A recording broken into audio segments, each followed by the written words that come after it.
खरं तर महाराष्ट्रातल्या आज प्रत्येकाच्या मोबाईलमध्ये बिरुदेव ढाणे यांचं प्रोफाईल दिसतंय आणि प्रत्येकाने स्टेटसला यांचा फोटो ठेवलेला आहे। त्याचं कारण असं आहे, यूपीएससीचा निकाल लागला। यूपीएससीचा रिझल्ट लागल्यानंतर महाराष्ट्रामधून किती मुलं सिलेक्ट झाली याची चर्चा महाराष्ट्रामध्ये होत असताना प्रत्येक न्यूज पेपरचं आणि इलेक्ट्रॉनिक मीडियाचं लक्ष वेधून घेण्याचं काम कोणी केलं असेल तर ते आमच्या बिरुदेवाने केलं।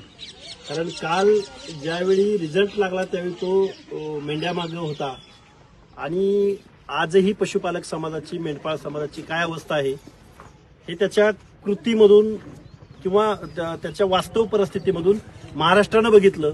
आणि महाराष्ट्रातल्या प्रत्येक मग आमदारांपासून, खासदारांपासून, मंत्र्यांपासून अनेक मंत्री महोदयांचे सुद्धा आजचे स्टेटस तुझ्या फोटोचे आणि त्या प्रिंट मीडियाच्या पेपरचे होते।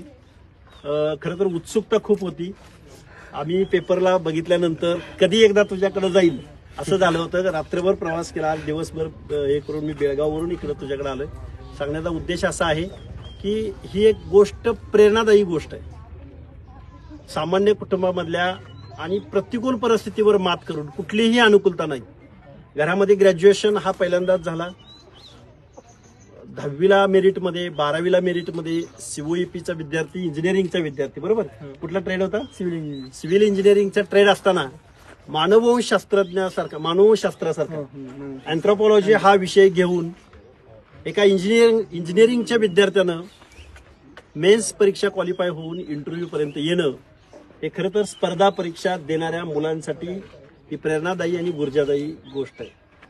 ऍक्च्युली तुमच्याकडे आल्यानंतर हे वातावरण, नातेवाईक, सत्कार करायला आलेली मंडळी, या सगळ्या लोकांच्या चेहऱ्यावर तुमच्या पोस्टबद्दल जी काही एक उत्सुकता आहे ती इतर कुठल्या मुलांच्या किंवा अनुकूल परिस्थिती असलेल्या मुलांच्या वाट्याला येणार नाही। आणि खरं तर तुमच्याकडून खूप अपेक्षा आहेत। आज तुम्ही क्लास 1 सुपर क्लास 1 झालेले आहात आणि समाजामध्ये अशी मुलं निर्माण होणं, एक अधिकारी निर्माण होणं ही खूप रेअर गोष्ट असते। आणि आज समाजाची सुद्धा मान कुठंतरी एक थोडंसं अभिमानानं मन भरून आलेलं आहे। आणि तुमच्या हातून समाजोपयोगी कार्य तर घडूच, पण सुरुवातच क्लास 1 सुपर क्लास 1 होणं, निर्णय प्रक्रियेमध्ये जाणं, शासन प्रशासनामध्ये जाणं ही खूप मोठी गोष्ट आहे। तुमचा आज आमच्या तमाम महाराष्ट्रामध्ये, आता तुम्ही महाराष्ट्रातलेच आहात पण कर्नाटकामध्ये सगळे नातेवाईक आहेत आणि पशुपालन करणारे सगळे नातेवाईक आहेत, सगळे त्यांचे दाजी आहेत, जवळची मंडळी आहेत, इकडे बहीण आहेत, सगळी मंडळी आहेत। ऍक्च्युली वास्तव परिस्थिती आणि या वास्तव परिस्थितीमधून एक मुलगा यूपीएससीच्या मेरिटला येणं आणि IPS रँक मिळणं हे खरं अभिनंदनाची गोष्ट आहे। आणि तुझ्याबद्दल आम्हाला गर्व आहे, अभिमान आहे। आणि तुझ्या रिझल्टमधून किमान 100 मुलांनी प्रेरणा घेऊ, मग ते MPSC असेल, UPSC असेल किंवा इंजिनिअरिंग MPSC असेल, स्पर्धात्मक युगामध्ये सुद्धा संधी मिळाली तर मुलं अतिशय चांगल्या पद्धतीचं करिअर करू शकतात असा आशावाद व्यक्त करतो। आणि तुला खूप लोक त्रास देत आहेत, फोन करतायत, आम्ही खूप वेळा फोन करायचा प्रयत्न केला आणि खऱ्या अर्थानं तुझं हार्दिक असं अभिनंदन। Thank you so much sir.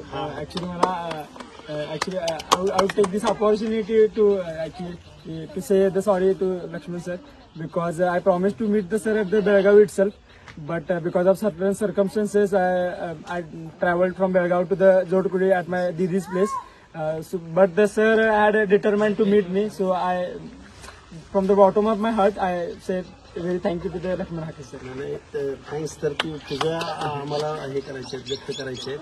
खरंच महाराष्ट्रामध्ये आज प्रचंड उत्सुकता आहे आणि तुझ्या निवडीचं स्टेटस प्रत्येक माणसानं ठेवलं। ज्यानं यूपीएससीचा रिझल्ट बघितला त्या प्रत्येक माणसाच्या समोर, प्रत्येकाच्या मोबाईलमध्ये तू गेलेला आहेस।